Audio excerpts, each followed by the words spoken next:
Welcome to Security with Spirits, an Oak Barrel security podcast. I'm Jason. This is Ben. Jonathan. And Tony. We'll tell you what to drink while we tell you why we drink. Hey everybody, welcome to the podcast. Tonight I attempted to drink a new drink. So I picked up a bottle of Grangestone. I hope I'm saying that right. Looked very fancy. Store was promoting it very much, and it's the Sherry Cask Finish Edition. I'm like, oh, this would be nice. I popped the cork and it smelled like apple juice, which concerned me. And I poured a little bit and it tasted like apple juice. And I let it sit for a few days and I came back to it. And now it smells like like a grade school janitor closet. So I think that one's a pass for me. So while I find something else, Ben, what are you drinking? Note to self. Uh-huh.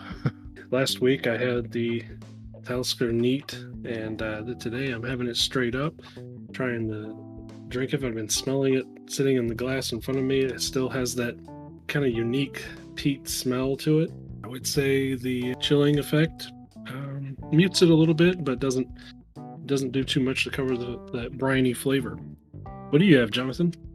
I've got a glass of S.E. Callahan's Black Label Bourbon. Again, I went to the bar and I'm like, this is just a classic go-to now. It's just so smooth. It's got a strong oaky smell to it, and just I love it. So I've got it up neat. Tony, what do you have on the menu for us tonight? I took the night off. I outsourced my job to AI tonight. I let ChatGPT write the signature cocktail. So I present to you the Aaah Eye. I need a drink. I asked it to write a recipe for a whiskey cocktail in the style of a classic cocktail with a new spin. It came up with a whiskey sour with the addition of honey syrup instead of a traditional simple syrup, and a quarter ounce of absinthe, which I would have never thought to do. Turns out it's pretty good. So, AI bartenders, they're on the way. You can get the recipe and the description written entirely by AI on our website, oakbarrelsecurity.com. If you would like to talk to a real human, you can actually leave us a voicemail now at 234-201-0707. We'd love to hear from you. That's awesome. So what did you actually ask? It was as simple as, please write a recipe for a whiskey cocktail. It should be in the style of classic cocktails, but with a new spin. Wow. Well, cheers to our robot overlords. Cheers to them.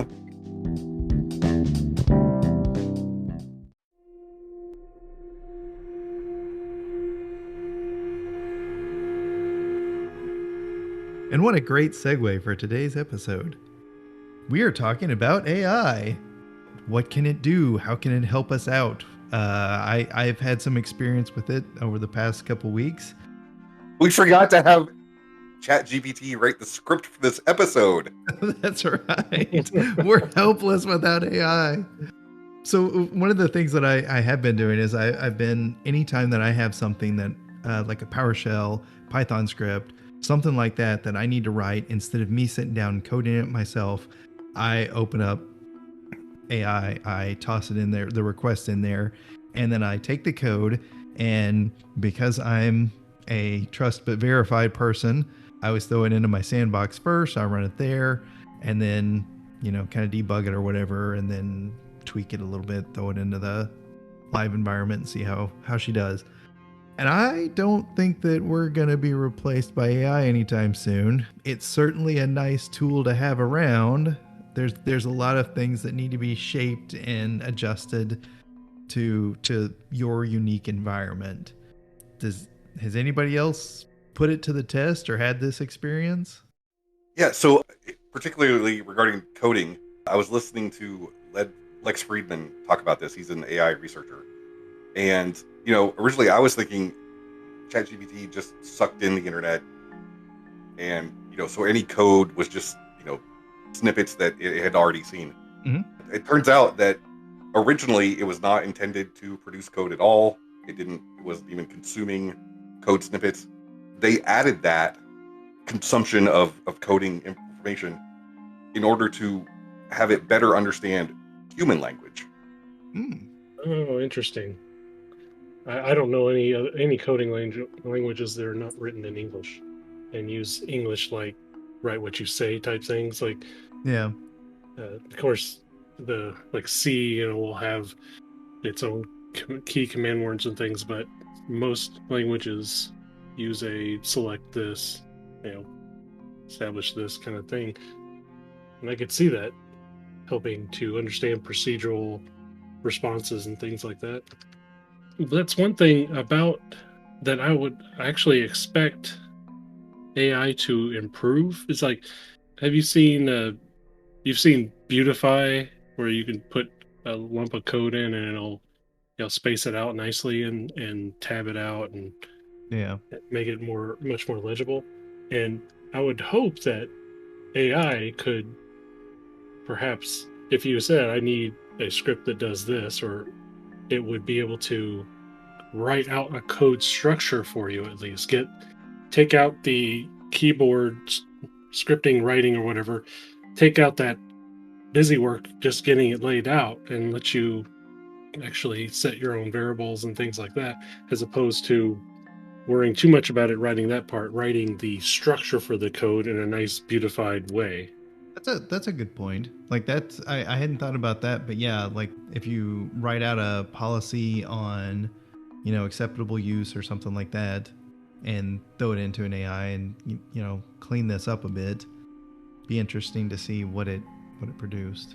I mean, I've used it on some things that I've written. It's like, can you enhance this or make it sound better or smarter per se?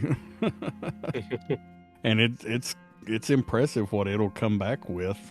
It's like, well, I like how that got worded out. It sounds better. So can AI identify other AI? And the reason why I ask is, what prevents somebody from throwing the resume in there and being like, make this look better? And then later on, as you're going through resumes, can you chunk them into the AI and be like, which one was written by AI? Well, that was the deal with like plagiarism checkers. Exactly, yeah. So they're already doing that, I think. Yeah, there's no way they have people checking that with as quickly as they turn around those things. But do you care if someone's resume is fluffed with AI? Good point. Would that be a step up or a step down? Would you keep them on the let's interview or in the trash can pile? Step up.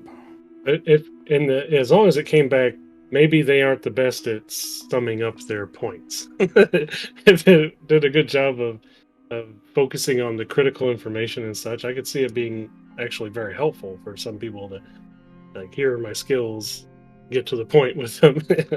Or maybe AI could be referencing things that, like trends, things like that, to see what are employers looking for. Like, yeah. And really, I'm not looking for a resume writer, so yeah, ultimately AI is referential more than it is thinking on its own. yeah. And so the more access, like, you could fine tune these things to serve the purposes you're looking for. If you are a regular SQL coder, you might have it try to develop something or have one, like your own pet, like a Tamagotchi AI that you take and you feed nothing but SQL related items and knowledge, and perhaps it helps you while you still have to do the bulk of the creating. It actually helps you with the busy work. Another thing I've noticed is an incredible ability to take any content and change the tone or make it mimic a different style. I can give it some information and have it, write a newsletter article. I can take that same prompt and change it to say, now put this in the format of a podcast script. Now put this in the format of a podcast script with a humorous tone. And that same information, it will spot on change the tone, change the style. Put this into a sonnet. Put this into a Shakespearean sonnet. That's impressive. Well, what applications do we see in the security world that we could use it, either for blue teaming or red teaming. Definitely, as far as a red team perspective, could see it as a tool because there's always a batch of things you're going to do first, right? And if you said, please take this data and run the initial like probe and logging commands or something like that and export into a legible format detailing things, and then you could cross-reference that, and I could definitely see automated almost pen testing and vulnerability testing, things like that. I could see that being very handy because it would take a lot of the work of creating your own set of scripts and making sure that you constantly update them if it could ever evolve those processes, and let you spend less time sculpting that out and more time actually analyzing. That would be an application as far as the red team I could see being very beneficial. John Strand made the case against that the other day, even pointing out that for PCI compliance, you have to have a pen test done by a human, making the case that basically any automated pen testing is really just a vulnerability scan plus known exploits.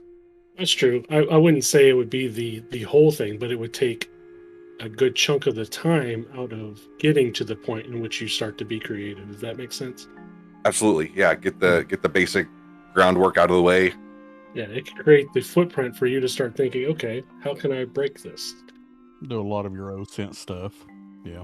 And in the reverse of that, in a blue team application, you could take that same data and start thinking, how do I protect this? Would it do any, like, I don't know, I haven't tried any of it, but would it do any like log parsing or anything like that? I don't have any logs to throw in there, else I'd hop in and try it real quick. You could definitely, because a lot of our current systems that we try to put in place and try to advance have built-in structures, because if we use standardized systems and standardized reporting formats, those things should be able to be parsed easier and cross-reference across multiple systems, and it could group patterns and keywords and event codes and things like that together in a way that you could develop strategies around. I could see that. Yeah. I'm very much in favor of. It seems like these AI systems taking over the busy work portion and let me get to Yeah. get to thinking and analyzing and looking at the result kind of thing. I really think that's where it shines. Well, and one of the first things I thought of, speaking of IT more in general, was, I mean, you could easily replace your tier 2 service desk, just taking in information, answering. I mean, if you a little text to speech in ChatGPT, Mm-hmm. and you've got a frontline ticket taker, right? Right, like you get that a lot with when you go to a site and you're looking at support and a little bubble pops up. Hey, I am Amanda. How may I help you? You know it's not a real person. Start asking, it just looks for keywords and searches its database for that and returns you the information. So I grabbed some logs from like a Cisco ASA and dropped in there and asked it to parse and show patterns and anything of interest, and it just popped up going, well, these logs look like it's from an ASA, an adaptive security appliance firewall, which you can look at access control for denying or permitting network traffic or network address translation or connection events. So, yeah. Yeah. I can bet, though, that at the moment, some of that is being controlled in a way to avoid legal implications. True. Oh, for sure. And keep in mind, we're working with a free version that is a point stuck in time of what, 2019, I think it was 2020. Yeah. There's got to be certain things they've got to cover for themselves. In the vein of replacing a tier 2 support, when you say tier 2, are you meaning like not the person on the phone who takes the call and maybe resets the password over, but whenever it comes to an issue that needs some basic investigation? No, I was talking tier 1, just the initial information gathering. You know, maybe if you could feed it your knowledge base or your back catalog of tickets, it could offer some simple suggestions. Okay. You know, future state, for sure, it could probably do better. Yeah.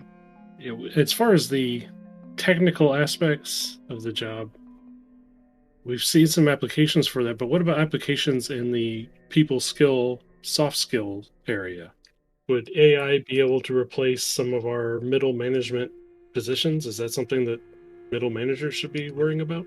I think Tony mentioned, and it was quite a few podcasts back, about that, just that. Like, AI is positioned to replace like some of the middle management. You're going to lose the human touch, but if there's somebody who's you're not going to have a leader at that point. You're going to have somebody who's simply going to give you task or create, like, this is our goal, and keep pinging people, hey, Clippy here, looks like you haven't finished your task. I mean, it can surely write a schedule, approve time cards, approve time off, respond to some basic emails. Yeah, on one side of it, it would ping your underperformers and say, and maybe hold them accountable in a non-human touch way. But is it possible that it could also save your overperformers from themselves? Like, it would have the ability to say no, where your level 3 support or architect or whatever may not have that, be able to do that. They may be able to step in when someone pings it and says, hey, this is broken, we need you immediately, and say, sorry, your lack of preparation does not create an emergency on my part. What about in that range? Yeah, I mean, that I guess if you fed it, like, you'd have to have things well defined, because it would be, if it was something like, if somebody was reporting maybe some suspicious activity or something like that, I don't know. It would really have to. Like, obviously, you wouldn't want it to step in on your people's primary function, which is protect, investigate, react, or whatever. But is there a certain level that it could step in and say, hey, we have a vendor showing up today that we've known about for weeks, but only just now telling you that we need you to do this and this for? Could it could parse that out to, or triage that out to support level, instead of them always going to this one person? I guess that'd be part of that, managing a schedule. Yeah, I think at that point it probably, I don't know, I think it would fall apart, because if they're at that point to where they've brought in somebody and they've known for weeks that IT needs to be involved and they not told IT, they're more than likely gonna scream their way up the ladder until somebody makes IT do the work. Then it's up to their AI to tell our AI that their AI will tell our AI that they have a vendor coming, and that will help us keep us prepared, and because we don't know what we're doing otherwise. What about on the side for the scammers and stuff out there? So I see a lot of these, a lot of the AI and stuff that they're talking about now is, you put in code and it speaks perfect. It's just, better than what I'm rambling right now. Or it can even do some like fake video, stuff like that. So the kind of the tell that we had, and this was years ago, but kind of the tell that we had was like, if you get an email that has a bunch of things misspelled or poor grammar or whatever, that's a sign, and one of the canaries that we can identify. No, we already know it's being used to write phishing emails. Yeah. Yeah. But at what point is it worth it, because of the back end hardware you got to have to support that level of AI to be able to generate that rich, deep content where it's producing video or audio, where it's worth the scam? True. That cost is going to come down. I mean, how much open source True. software is there to do deep fakes at this point? Yeah. And at that level, you're doing fairly specific spear phishing, right? Yeah. So it's probably worth it. So now is whenever we need to have our AI look at their look at theirs. And like I was talking about earlier, be like, is this resume written by a robot? Well, now it can be like, is this email written by a robot? Of course, I'd shut down most of sales emails as well. Oh, yes. Which Oh, is yeah, a that's good the problem. thing. We'd already talked about, like, just cutting off email, right? Because that's already the most notorious vector for malicious activity, and most people don't really know how to use it securely. So what I'm hearing is we just need to cut off all direct human-to-human interaction. I'll have your AI call my AI. It'll be great. What if their AI convinces our AI? Like, what if they have a really persuasive AI? Right? What does social engineering look like in AI? I have a feeling we're laughing about it now, but in like 20 years, we're going to be crying about it. Yeah, this is absolutely gallows humor. They're coming for us. Okay, so going back to that point, one of the things I've heard people say is that it's not that AI is going to take your job, it's that people that know how to use AI are going to take your job. Right. It's the exact same thing whenever they had the automated tellers come into like the grocery store and the fast food restaurants and stuff like that. You're just raising the class of workers that you have. Yeah, or like just automated people who work with automated tasking and scripting and things like that in IT. Yeah. If you don't know how to use PowerShell to create accounts or move accounts and organize accounts, you're at a disadvantage to the guy who does. Yeah. So is it going to be that you won't need to know PowerShell? You'll just need to know how to ask AI to produce the right PowerShell. Yeah. Or ask AI to do it for you. I need to move all these users who are in this group to this. Well, that's a good point. I mean, think of not so much recently, but whenever search engines came out and people didn't know how to use search engines. People were using search engines like I remember seeing my parents trying to use a search engine the first time, and they're like, hello, whatever search engine it was, we would like to go out to a restaurant tonight. Which restaurant would you recommend? I'm like, oh my God, no. And now I just wish I'd have AI tell me what to eat for lunch. But yeah, you're exactly right. In those days, it was the people that knew how to ask the right question and put it in the right syntax that got the best results. Now, of course, you can do, fairly dumbed down, ask Google anything, but we're in those early days where you need to know how to just ask the right questions. Yeah. Back in the day, like there was like there was some syntax and there was you could put some parameters on it to get more defined results and everything. I think some of that stuff is around now still, but I just slam it into Google and hope for the best. So I watch a lot of Star Trek, and that's leading into something that you see on there where they're like, computer, grab all these files and index them and look for any instances of this, and then they look at it. They're the ones who come up with the solutions, but they always ask the computer to put together all the items. Now, is that truly AI at that point? Or is that where our AI, in quotations, programs are at the moment? Yeah, it's just a really good front-end interface for a search engine at this point, right? Yeah, it's not truly intelligence. No, I mean, it's meant to augment and assist us and allow us to be able to focus on more complex and creative tasks. It allows us to think beyond the menial things that have to be done, the way I'm seeing it.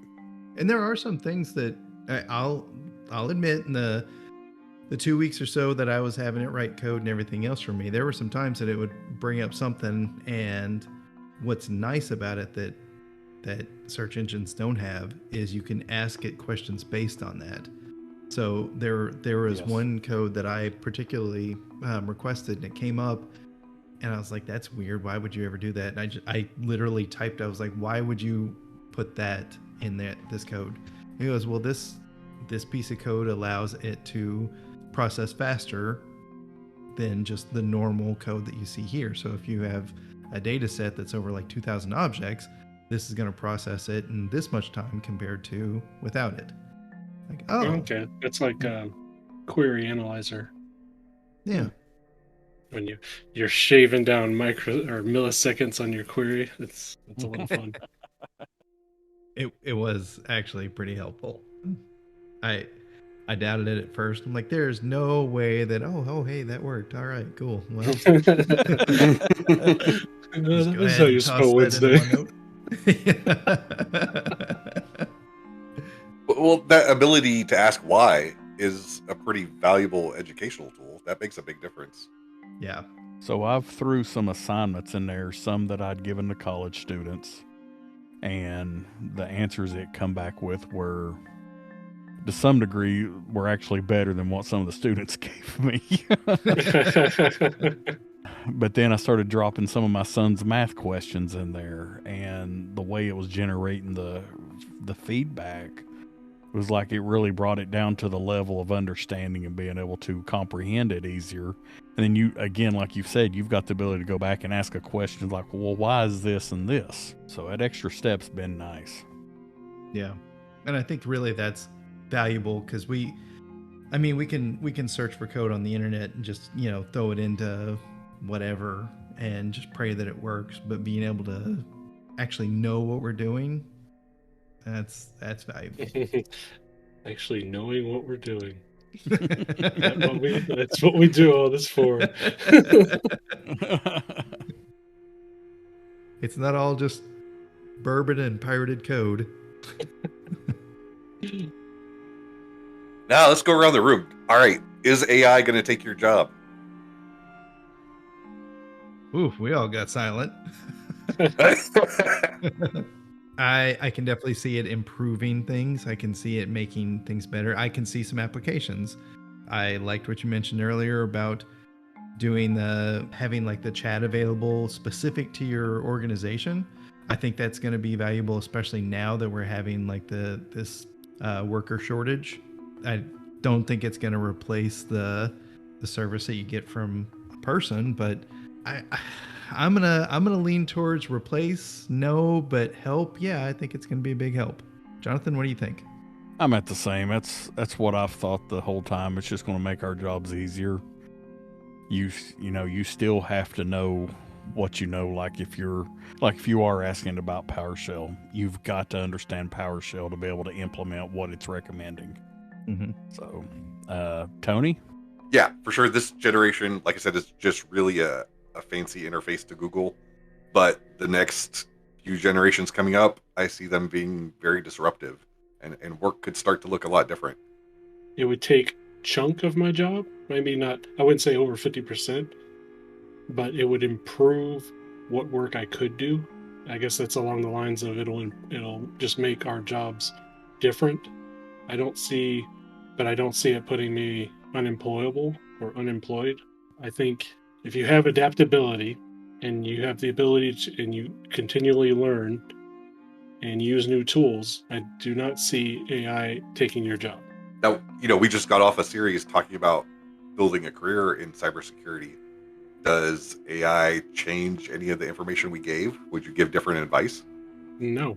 If I remember what we were talking about, the key points we came away from was always be learning, always be challenging yourself and being creative. And those are things that at least the creativity part and challenging itself are things that I don't see AI doing.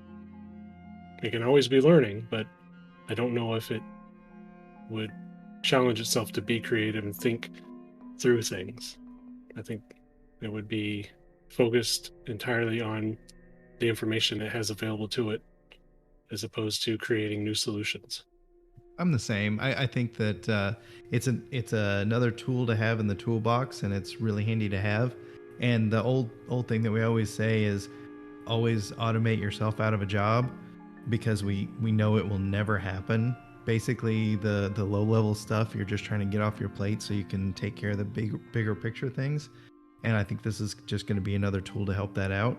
So yeah, you still gotta put in your reps. You still gotta put in the dedication and the time. I don't see it changing any of the advice that we gave earlier. No? What do you think, Jonathan? No, not at all. It helps to stay on top of technology as it's changing, and that's just another tool that's going to be out there. I mean, we've seen programming language, how it's evolved over time and how it's become more natural. I see it being the same thing. So once again, we're giving the sort of boring, non-hyperventilating answer. Stick to the basics, do them well, and you'll be fine. Yeah.